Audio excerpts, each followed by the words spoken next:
तुम्हें अस्वीकार कर दिया गया। उसने तुम्हारा संदेश नहीं देखा, कॉल काट दी, भावनाओं को अनदेखा कर दिया। और अब तुम सोच रहे हो गलती कहाँ हुई। तुम अच्छे थे, ईमानदार थे, उपलब्ध थे, फिर भी वह चली गई। लेकिन यहाँ एक सच्चाई है जो तुम्हारी सोच बदल देगी। अस्वीकृति अंत नहीं, शुरुआत है। ऐसी शुरुआत जो तुम्हें उसके दिमाग में पहले से भी गहराई तक बैठा सकती है।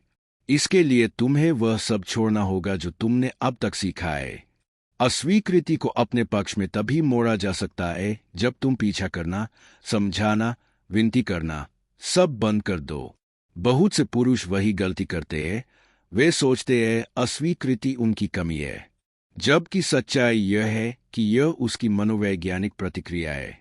एक औरत उस पुरुष की ओर आकर्षित होती है जो उसके कंट्रोल में नहीं है, जो चुनौती जैसा महसूस हो, जो उसका केंद्र नहीं बल्कि अपने जीवन का मालिक हो। तुमने क्या किया? तुमने उसे पूरी सुरक्षा दे दी। हमेशा उपलब्ध होकर तुमने अपने आकर्षण को खुद खत्म किया। मार्कस ऑरेलियस ने कहा था, जिस चीज पर तुम्हारा नियंत्रण नहीं, उसके पीछे मत भागो। जब तुम उसके पीछे भागते हो, तुम उसे बता देते हो कि तुम्हारी कीमत कम है, कि तुम्हें उसकी जरूरत है। और जरूरत आकर्षण नहीं, दया पैदा करती है, और दया में कभी इच्छा नहीं होती। इच्छा तब उभरती है जब उसे लगता है कि तुम उसकी पहुंच से बाहर हो, कि शायद वह तुम्हें खो चुकी है। उसके अस्वीकार करने पर तुम बार बार संदेश भेजते रहे, अपनी भावनाएं समझाते रहे, और हर बार तुम्हारी कीमत उसके मन में गिरती गई।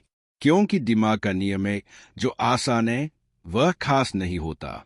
औरत चाहती है कि तुम उसकी परवाह करो, लेकिन यह नहीं कि तुम उस पर निर्भर हो जाओ। वह चाहती है कि तुम उसे चुनो, लेकिन यह नहीं कि तुम्हारी पूरी दुनिया वही हो। इसलिए जब वह अस्वीकार करे, तुम्हें गायब होना है। ना संदेश, ना कॉल, ना सोशल मीडिया, पूरी चुप्पी। और इस खालीपन में उसके दिमाग में सवाल उठेंगे, क्या वह नाराज है? कोई और है? क्या वह मुझसे बेहतर किसी को ढूंढ रहा है? यही 3 सवाल औरत के अहंकार को चोट पहुंचाते हैं, और वह बेचैन होने लगती है। पहले दिन उसे कुछ महसूस नहीं होगा। तीसरे दिन वह सोचेगी, इतनी जल्दी हार क्यों मान ली? 7 दिन में वह खुद सोचने लगेगी, क्या मैंने गलती की? यह है अनुपस्थिति का सिद्धांत। जब कोई दूर चला जाता है, दिमाग उसी को और ज्यादा चाहता है। लेकिन यह सिर्फ रणनीति नहीं, मानसिकता है। तुम सच में आगे बढ़ो, जिम जाओ, करियर बनाओ, दोस्तों के साथ रहो, अपने जीवन को भर लो, क्योंकि नकली दूरी वह तुरंत पकड़ लेगी। जब तुम सच में बदलते हो, तो उसकी नजर में तुम्हारी छवि भी बदल जाती है।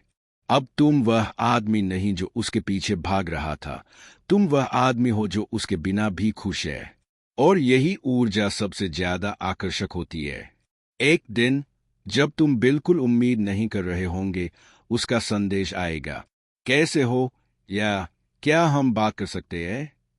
लेकिन तब तुम पहले जैसे नहीं रहोगे। तुम जरूरत से नहीं, चुनाव से जवाब दोगे। अगर वह तुम्हारी जिंदगी में मूल्य जोड़ती है, तो जगह दे सकते हो। अगर वह सिर्फ अकेलेपन से लौट रही है, तो आगे बढ़ जाओ, क्योंकि अब तुम किसी का बैकअप नहीं। अब तुम जानते हो तुम्हारी कीमत क्या है। अस्वीकृति तुम्हें उसे वापस पाने का नहीं, खुद को वापस पाने का मौका देती है। अस्वीकृति सिखाती है कि तुम्हारी खुशी किसी एक इंसान पर निर्भर नहीं, तुम पहले से ही पूर्ण हो। और जब तुम यह समझ जाते हो, तभी असली आजादी आती है। जब तुम अपने जीवन का मालिक बन जाते हो, अपनी शर्तों पर जीते हो, तुम जुम्बक बन जाते हो।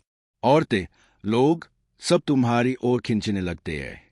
इसलिए अगर किसी ने तुम्हें अस्वीकार किया है, धन्यवाद कहो, फिर गायब हो जाओ और खुद को इतना मजबूत बनाओ कि उसके वापस आने न आने से कोई फर्क ही न पड़े। और अगर वह लौटे, तो याद रखना, अब निर्णय तुम्हारा है, अब नियंत्रण तुम्हारे हाथ में है।